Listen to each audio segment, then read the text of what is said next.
Assalamualaikum warahmatullahi wabarakatuh. Salam sejahtera bagi kita sekalian. Pada kesempatan kali ini, saya akan mempresentasikan hasil kerja dari proyek yang diberikan oleh dosen pengampu mata kuliah Media Pembelajaran Manipulatif, jurusan Pendidikan Matematika, Universitas Negeri Makassar. Baik, yang pertama, media pembelajaran yang saya buat adalah Pandemix, papan determinan dan inverse matrix. Media ini dibuat oleh saya sendiri, Miss KL Sisibian, dengan nomor induk mahasiswa 18 11 04 10 16. Selanjutnya, jadi seperti ini media pembelajaran Pandemix yang saya buat. Ini terdiri dari papan terbuat dari kardus bekas, kemudian nanti ditempelkan entry-entry matrix yang nantinya itu akan saya jelaskan. Oke, baik, selanjutnya table of contents-nya pada PPT ini, pada presentasi kali ini. Yang pertama, manfaat dan tujuan dari media pembelajaran Pandemix itu sendiri. Yang kedua, alat dan bahan. Yang ketiga, cara pembuatan media. Dan yang keempat, tentu saja cara penggunaan media pembelajaran.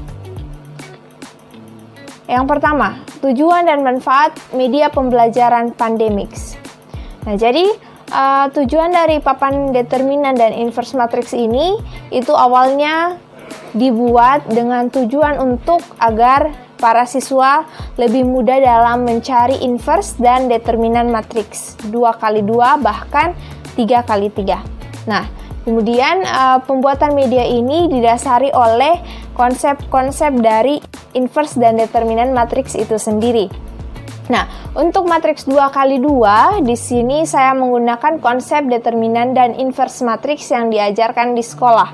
Jadi seperti biasa, untuk matriks 2x2 inverse dan determinannya itu caranya seperti yang diajarkan di sekolah. Kemudian selanjutnya untuk matriks 3x3, di sini saya menggunakan konsep metode kofaktor pada inverse dan determinannya. Selanjutnya, yang kedua, alat dan bahan. Alat dan bahan di sini yang pertama itu tentu saja kardus bekas. Cost-nya atau biayanya itu Rp0. Kardus bekasnya bisa kita dapat dari Indomaret atau Alfamart. Itu tinggal kita minta saja. Kemudian next, yang kedua ada plastik buku. Jadi plastik meteran seperti itu. Gambarnya bisa kita lihat pada video yang sudah saya upload sebelumnya, yaitu cara pembuatan dan penggunaan dari media pembelajaran Pandemix. Nah, untuk cost-nya itu sendiri harganya itu 7.000 untuk plastik buku yang saya gunakan. Next, yang ketiga ada kertas karton. Kertas karton yang maksudnya saya di sini adalah kertas manila atau kertas karton yang ukurannya kurang lebih 1 meter 1x1. Nah, untuk per pieces-nya itu Rp5.000. Kemudian next ada penggaris. Nah, kenapa saya tulis cost-nya itu Rp0? Ya tentu saja biasanya bagi kita para pelajar maupun pengajar, penggaris itu sudah tersedia di rumah kita masing-masing. Selanjutnya next ada double tape. Double tape itu cost-nya sekitar Rp10.000. Next ada gunting, cost-nya Rp0. Lagi-lagi saya tulis Rp0 karena di rumah biasanya tentu saja ada perkakas yaitu gunting. Jadi saya tulis Rp0 ya. Next ada lakban, cost-nya itu Rp10.000. Dan yang terakhir ada kalender bekas, tentu saja cost-nya adalah Rp0. Cara pembuatan Pandemix atau cara pembuatan media pembelajaran Pandemix. Nah, yang pertama, gunting kardus yang telah disediakan lalu susun menjadi bentuk persegi panjang. Jadi pertama-tama saya lakukan, saya menggunting atau bisa juga menggunakan cutter ya. Saya buka dulu kardusnya, saya susun menjadi bentuk persegi panjang. Setelah itu, setelah tersusun kardusnya, langkah selanjutnya itu bungkus karton yang telah berbentuk persegi tadi menggunakan kertas karton dan lakban. Jadi saya lagi-lagi karton bekas yang tadi itu kita bungkus menggunakan kertas manila hitam yang tadi sebelumnya kita sudah beli. Kemudian next, langkah yang ketiga, gunting karton bekas yang telah disediakan dengan ukuran sekitar 7 x 7 cm, lakukan sampai memenuhi 58 lembar karton persegi atau sesuai rancangan. Jadi saya membuat rancangannya, saya gambar, kemudian saya hitung ada berapa entry-entry, ada berapa kira-kira kotak yang akan saya buat, sehingga kotak itu bisa terpakai untuk mengisi entry-entry dari matriks. Nah, seperti itu. Nah, ternyata setelah saya hitung ada 58 lembar karton persegi. Jadi, selanjutnya kemudian lanjutkan memotong kalender bekas dan plastik pembungkus buku sebanyak 58 lembar dengan ukuran melebihi karton tadi. Hal ini agar kalender bekas dan plastik dapat menutup bagian depan dari karton berbentuk persegi tadi.